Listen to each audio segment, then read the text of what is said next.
नाज़रीन आदाब, आइए डालते हैं आज की अहम खबरों पर एक नजर।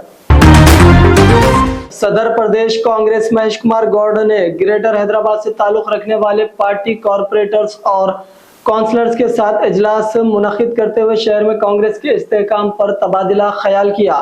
उन्होंने ग्रेटर हैदराबाद म्युनिसिपल कॉरपोरेशन के आइंदा इंतखाबात पर अभी से तवज्जो मरकूज करने की हिदायत दी है और यकीन जाहिर किया है कि जीएचएमसी पर कांग्रेस का कब्जा रहेगा।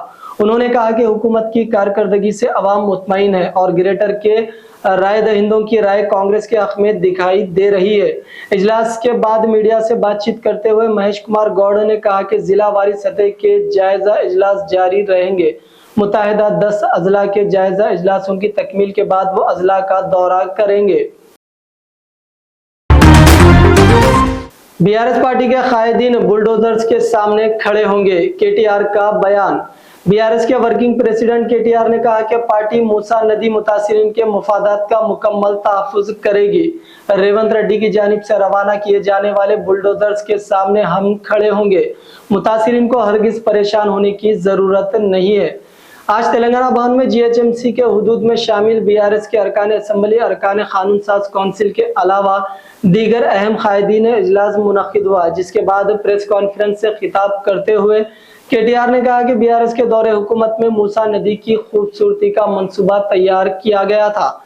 जब यह तजवीज़ उस वक्त के चीफ मिनिस्टर केसीआर से रुजू की गई तो उन्होंने इस पर आधा घंटा तक तबादला ख्याल किया और कहा कि इस तजवीज़ से ज़्यादातर गरीब लोगों को नुकसान होगा। गरीबों को नुकसान पहुंचाए बगैर इसकी रोटी रोजी का ख्याल रखते हुए और एक तजवीज़ तैयार करने की हिदायत दी थी।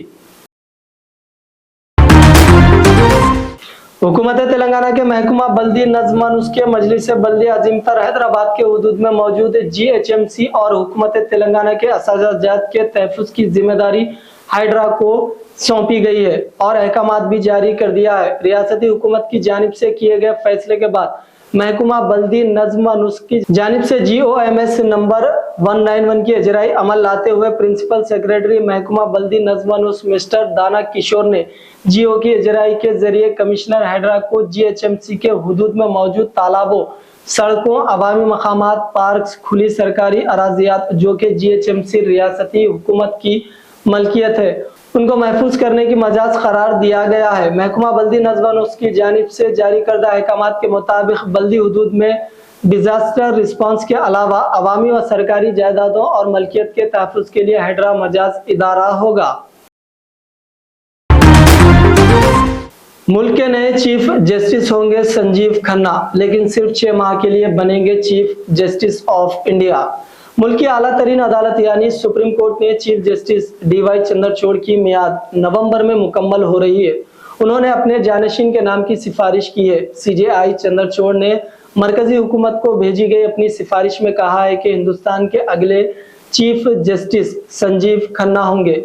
मौजूदा चीफ जस्टिस 10 नवंबर 2024 को रिटायर हो जाएंगे। रिवायत के मुताबिक CJI अपनी जानशीन के नाम की सिफारिश उसी वक्त करता है जब वजारत कानून की तरफ से उनसे दरख्वास्त की जाती है, जिसकी वजह से उन्होंने CJI के ओहदे के लिए जस्टिस संजीव खन्ना के नाम की सिफारिश की है। सीनियरिटी लिस्ट में पहला नाम जस्टिस संजीव खन्ना का है, इसलिए उनका नाम आगे बढ़ाया गया। ये बात भी काबिल गौर है कि 64 साल जस्टिस संजीव खन्ना की बतौर CJI मुद्दत कार सिर्फ 6 माह होगी और जस्टिस खन्ना 13 मई 2025 को रिटायर हो जाएंगे।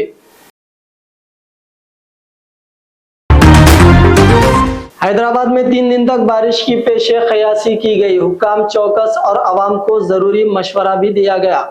महकमा मौसमियात पेशे क़यासी के मुताबिक शहर हैदराबाद में आइंदा 3 दिनों तक बारिश का अमकान है। इसके पेश नज़र महकमा बल्दी नज़्म उसके प्रिंसिपल सेक्रेटरी दाना किशोर ने हुक्काम को हिदायत दी है कि आवाम को किसी भी किस्म की मुश्किलात से महफूज रखने के लिए चौकस रहे।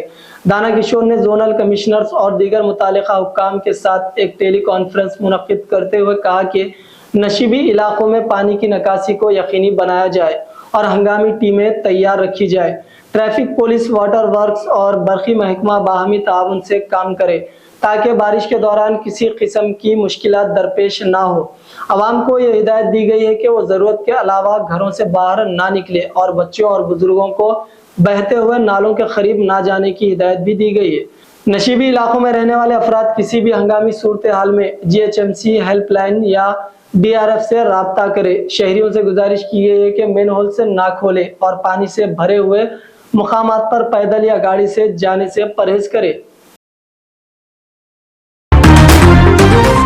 نائب سنگھ سینی نے دوسری مرتبہ ہریانہ کے وزیر اعلیٰ کی حیثیت سے حلف لیا ہے۔ حلف برداری کی تقریب پنچکولہ کے دسہرہ میدان میں منعقد ہوئی، جہاں ریاست کے گورنر بنڈارو دتاتریہ نے اپنے عہدے اور رازداری کا حلف دلایا۔ اس تقریب میں مرکزی وزراء، ریاستی وزراء اور دیگر اہم شخصیات نے شرکت کی۔ نائب سنگھ سینی کی حلف برداری کی تقریب میں مرکزی وزیر داخلہ امت شاہ، وزیر دفاع راجناتھ سنگھ اور دیگر ریاستوں کے وزراء بھی موجود تھے۔ اس موقع پر سینی نے ہریانہ میں 25,000 عہدوں کے لیے ہونے والی بھرتی امتحانات کے نتائج جاری کرنے کا وعدہ کیا۔ انہوں نے کہا، ہمارے کمیشن سے نتائج تیار کر لیے ہیں اور ہم آج اپنے 24,000 طلباء کے نتائج جاری کریں گے۔ نائب سنگھ سینی نے نوجوانوں کے لیے بغیر کسی رشوت کے روزگار دینے کے اپنے عزم کا بھی ذکر کیا۔ انہوں نے کہا کہ ہماری حکومت کا ایجنڈا نوجوانوں کو بغیر پرچی، بغیر خرچی روزگار دینا ہے تاکہ غریب خاندانوں کے بچے بھی ترقی کر سکے۔ خیال رہے کہ ہریانہ کے حالیہ انتخابات میں BJP نے 90 میں سے 48 سیٹیں جیت کر واضح اکثریت حاصل کی تھی۔ بہار کے سیوان اور چھپرا میں زہریلی شراب پینے کے نتیجے میں 28 افراد ہلاک ہو چکے ہیں۔ ابتدائی معلومات کے مطابق سیوان میں 20 افراد کی جبکہ چھپرا میں 8 افراد کی موت ہو چکی ہے۔ یہ واقعہ بہار میں شراب بندی کے سخت قوانین کے باوجود پیش آیا، جو 2016 میں نافذ کیا گیا تھا۔ مرنے والوں میں سے اکثر کا تعلق چھوٹے گاؤں اور محلے سے ہے، جہاں لوگ زیادہ تر اجتماعی طور پر شراب پینے کی عادت رکھتے ہیں۔ حالیہ ہلاکتوں کے بعد مقامی لوگوں کا کہنا ہے کہ ایک شراب ممکنہ طور پر غیر قانونی طور پر تیار کی گئی تھی، جو زہریلی تھی۔ متاثرہ افراد کو فوری طور پر نزدیکی اسپتالوں میں منتقل کیا گیا، جہاں کچھ کی حالت نازک بتائی جا رہی ہے۔ بہار میں زہریلی شراب پینے کے واقعات کوئی نئی بات نہیں ہے۔ پچھلے سال بھی ریاست کی مختلف علاقوں میں زہریلی شراب کے استعمال سے کئی افراد کی ہلاکتیں ہو چکی ہے، جس کی وجہ سے حکومت کی کارکردگی پر سوالات اٹھتے رہے ہیں۔ عوامی عدم اطمینان کے سبب اپوزیشن جماعتیں حکومت کو نشانہ بنا رہی ہے اور کہہ رہی ہے کہ حکومت اپنی ذمہ داریوں کو پورا کرنے سے قاصر ہے۔ تو ناظرین کرام، یہ تھی آج کی کچھ اہم خبریں۔ دیجیے ہم کو اجازت۔ اللہ حافظ۔